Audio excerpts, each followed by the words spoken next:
Internet. This is actually a very pretty interesting story, because I do kind of find it crazy though that after like a good while or so, we usually get stories about Kanye West and what he's doing in his life and stuff like that. And by far, you know, the only, like, I believe like that the last story that we got from him when it had something to do with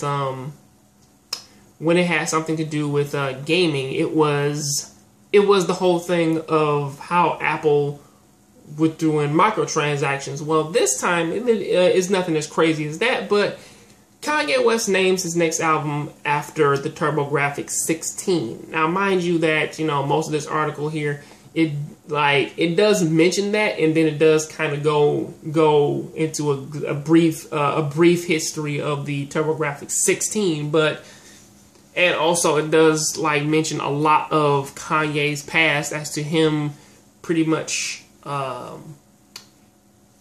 to him actually playing video games, of him playing like Spy Hunter and the Super Spy, and going over his friend's house to play like the TurboGrafx-16, and how that his friend owned a Neo Geo and stuff like that. Now there's something that I really do kind of have to give him a nod to, because I'm like, well, yeah, a guy who grew up, who's possibly like almost in his 40s by now, you know, talking about a console that's nearly 30 years old.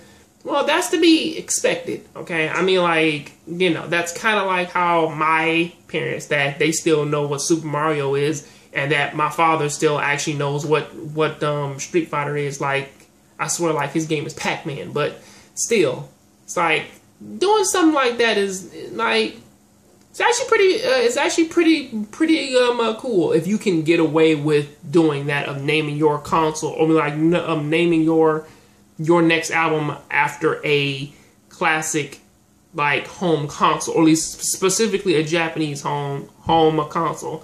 But you know, I really don't have too much to really say about that, but from what I can say though is that it would honestly be interesting if like his next string of albums, if they did actually follow this trend of actually having a Super Nintendo or a Sega Genesis, or pretty much being named after one of the home consoles, something in which that did actually kind of play a role like in their past or their childhood. So that really would be fucking cool. But until then though, that is what I got to say about that. Please tell me what you think about this down there in the comment section. Catch you guys on the next Jongravesshow. Please keep watching anime, keep playing video games.